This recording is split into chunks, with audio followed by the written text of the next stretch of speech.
Okay, side control. So we're doing side control. We're just going to achieve a better position. So we might be in our classic side control position here, and we're going to mount with the arm on the outside. So he might be framing, or sometimes he might like push. And when we do, we deflect.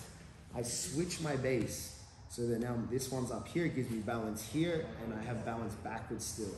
And I use that deflection. I grab his elbow and I start to jack up his arm so I can get it right into my armpit. So now I can slide, I push off my toes, I slide my pelvis forward.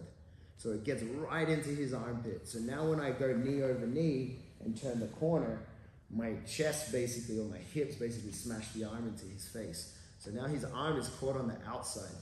When this happens, I'm looking to now bring this elbow over because I want to start to wedge his ear, and then I come back to my crossbody. Now when I come back to my crossbody, you'll notice now like my ribs on this side is low enough to keep his humerus bone stuck, and my knee is near his head. From here, my elbow wedges his head because I want to stop his head moving away, because if it can move away, his elbow can sink back inside. So we wedge here, and I can almost lift it up, and I almost like create a little shelf there too. So this makes it hard for him to bridge this way too. So now that I got his head and arm stuck, we can start to mount with the arm on the outside. Now most of our attacks are going to come from this control. So from here, I bring my head forward, I can put it on the mat, and I'm going to bring my knee to his belly here. Let's put it this way. I bring a knee to the belly. Now from here, I've got the underhook. So I'm going to start to like walk this one out and ratchet. So if he keeps it strong, I'm like here, I walk a little bit, and then I lean with my head to pry it open.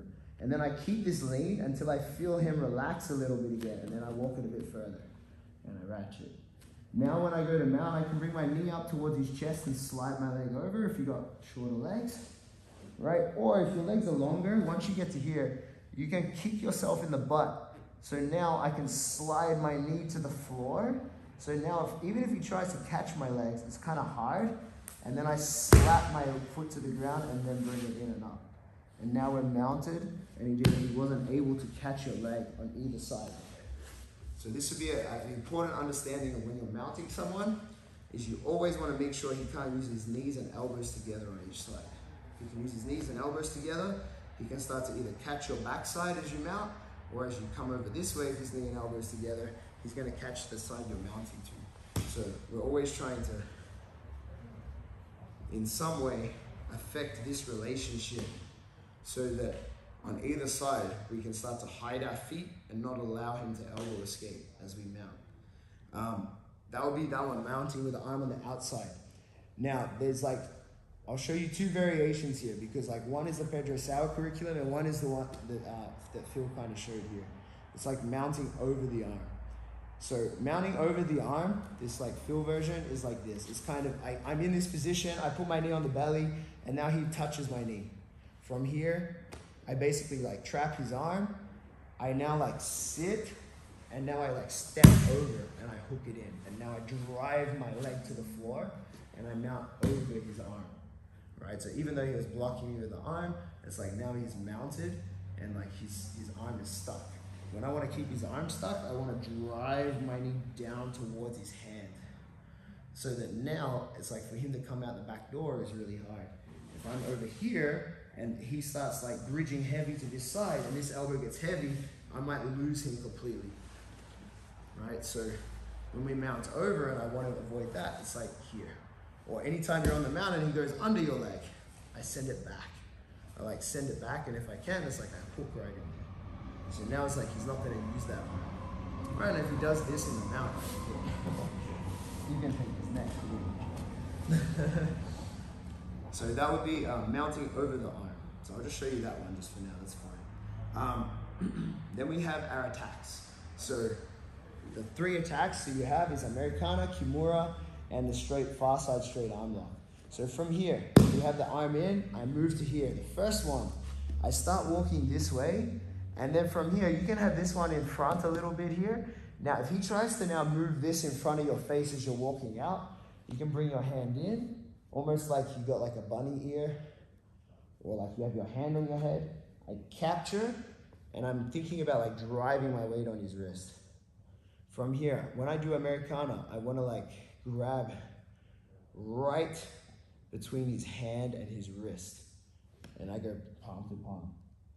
From here, my weight's in my elbow. I start to drag it very slowly, his elbow back towards his hips, and the extension would be like elevating his elbow up while this travels all the way down. To get it tighter on more flexible people, you bring it down towards the hip, and then very gently you're starting to do that. So you can see that you can make that same paintbrush along the floor kind of motion, and you see his hip raising there because it's uncomfortable to trying to relieve the shoulder. So that would be Americana. For Kimura, we're going here, except this time maybe he's reaching for my knee.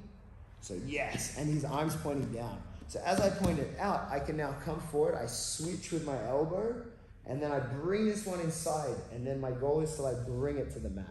Just be gentle whenever you do these with a partner because some people's shoulders can be very tight. If it's like close to the knee, and I get it in here and I want to put it down, I just use my elbow and I lean. I use my body weight. From here, I just go wrist over wrist, right? And I'm just gonna connect. From here, I move my chest forward, and now I'm just gonna slide off towards his head. I'm gonna turn my pelvis, and I'm gonna step over his head. So now I end up in this shape. And now we can start to do this. We're kind of lying right across his collarbone, and I very gently start to lift his elbow off the floor by driving and leaning. So that would be Kimura. It is tight. So that's Kimura. The last one is the far side arm lock. So different ways you can do this. There's a few different far side arm locks.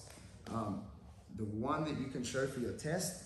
So it can be done from here too. It's not wrong to do from here. It can also be done from like a staple position. So if he's inside here and I drop my hip and I staple it and I windshield wipe, it can be done from here too, right? And that's one of the easier ways to do it. The other way we can do from here, right? Same position. So I'm here and I feel like he starts to, I release pressure and he starts to turn into me a little bit. So what I'm gonna do is I'm gonna capture his elbow and I'm gonna go towards his elbow, I tuck the elbow in towards the hip, and I bury my head down here. So what happens now is like for him to be able to like get his arm bent again is very difficult. So now I'm gonna step over the hand. I step up nice and close. You can capture the pants if you need to help secure, and I just pivot. When I pivot, I pinch my knees, and now I come down towards here and we can finish. So that would be like one way to finish the step over arm lock. Right, far side arm lock. So that would be all the crossbody. And then we just have the cover, and then we have a couple of mount ones, and then back